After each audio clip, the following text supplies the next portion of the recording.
आपण आम्हाला आठवणी ठेवता, कारण तुम्ही नंतर 9वी 10वी दुसऱ्या शाळेत गेलात, कॉलेजमध्ये गेलात, तुमचं करिअर घडवलं, तरी तुम्ही आमची आठवण ठेवतात. आम्ही शिकवलेल्या गोष्टींना आजही तुम्ही फॉलो करतात आणि त्या पद्धतीने पुढे जातात. सगळे आजही मला असे मस्त हसरे, खेळकर, खोडकर, अगदी म्हणजे इतकं छान वाटायला की जणू काही आपण त्या 93च्या बॅच मध्ये बसलेलो आहोत वर्गामध्ये. आज तसं काहीच वाटलं. इतका गोड गळा त्यावेळेस का लपवून ठेवला? छुपे रस्ता आहे की नाही? नक्कीच ही देण लहानपणापासून असेल, तर त्यावेळेस का लपवून ठेवला, हा एक माझा प्रश्न आहे. तर इतकं सुंदर गाणं आणि सरांनी म्हटल्याप्रमाणे देवाच्या ओळीमध्ये आम्हाला उभं केलं. नक्कीच आम्ही तेवढ्या पात्रतेचे नाही आहोत, पण असं म्हटलं जातं की जो गुरु असतो तो देवापेक्षा श्रेष्ठ असतो. त्याचं कारण असं आहे की गुरु हा देवाची ओळख करून गुरु दाखवतो की हा देव, याला तू नमस्कार.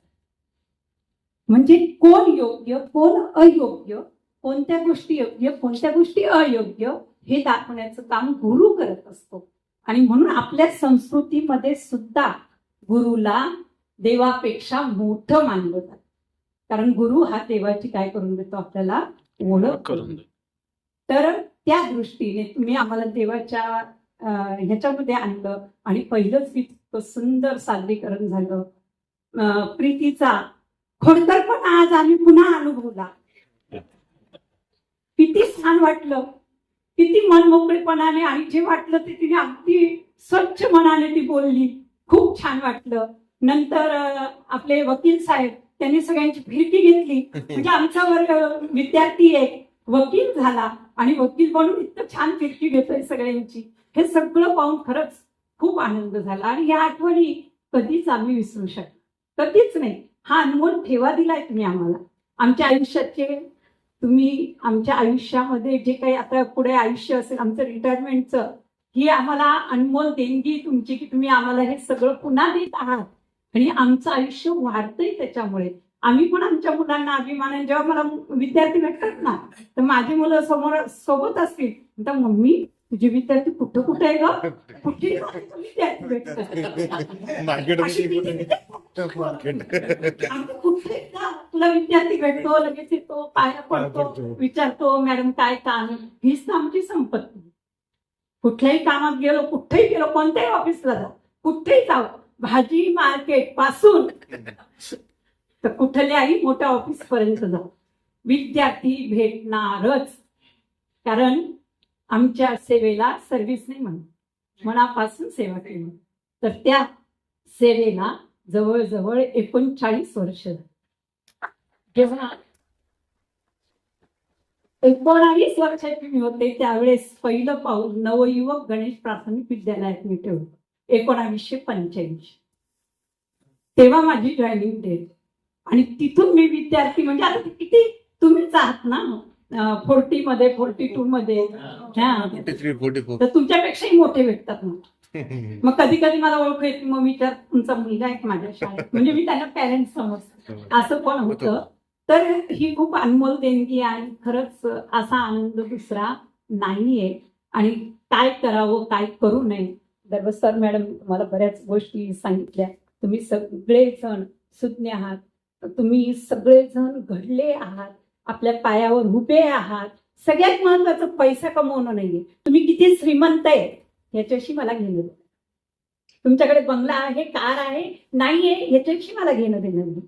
तुम्ही कमवता, तुमची फॅमिली आहे, तुमचे मुलं आहे, तुम्ही काहीतरी करताय. प्रीती छोटासा का होईना बिझनेस करते, कुठे ना कुठे तुम्ही स्वतःला गुंतवून ठेवलंय. प्रत्येक जण करिअर करतोय, छोटं मोठं असू शकतं. कोणीही वाम मार्गाला लागलं नाही. ही सगळ्यात मोठी भेट तुम्ही आम्हाला दिली.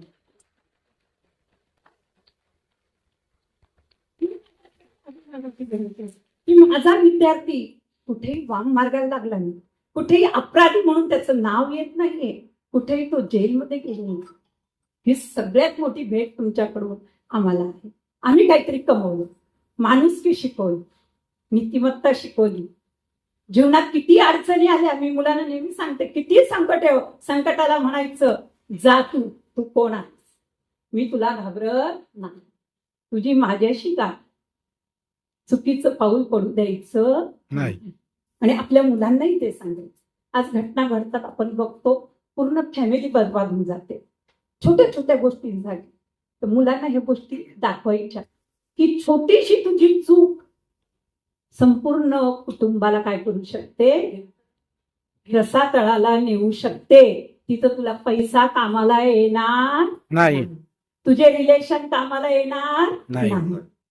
तुझी चूक तू एकटा भोगणार नाही, संपूर्ण कुटुंब भोगेल. म्हणून जीवनात कमी मिळालं तर चालेल, तुम्ही पोळी भाकर भाजी एवढं मिळालं तर चालेल, तू जास्त भौतिक सुविधांच्या मागे पडू नको. ते मिळवण्यासाठी चुकीचा मार्ग अवलंबू नको आणि चुकीच्या गोष्टींकडे कधीही आकर्षित होऊ नको, कारण तुझ्यामुळे आमचं नाव राहणार. आज दीपाला बघतो आणि म्हणतो, दीपा कोणाची मुलगी आहे, बोधले सरांची, विश्वंभर बोधले, ते नाव समोर. तुम्ही जे करताय तुमच्या आई वडिलांची मान नक्कीच अभिमानाने उंच आहे. भले तुम्ही 2 पेक्षा कमी कमवा किंवा जास्त कमवा, हे फार महत्वाचं आहे की मुलांना हे सांगू की कुटुंबाला घेऊन डुबू नको. तुझी एक चूक संपूर्ण कुटुंबाला काय करू शकते, रसातळाला नेऊ शकते. ह्या गोष्टी आपण बाकी जास्त काही बोलणार नाही, तेवढं काही हे नाहीये. बऱ्याच छान छान गोष्टी ललवाणी सरांनी सांगितल्या, मॅडमनी सांगितलं तुम्हाला, आणि त्याच पुन्हा रिपीट करण्यात काही अर्थ नाहीये. तुम्ही भेटला, आजच्या दिवस नका भेटू, भेटत जा.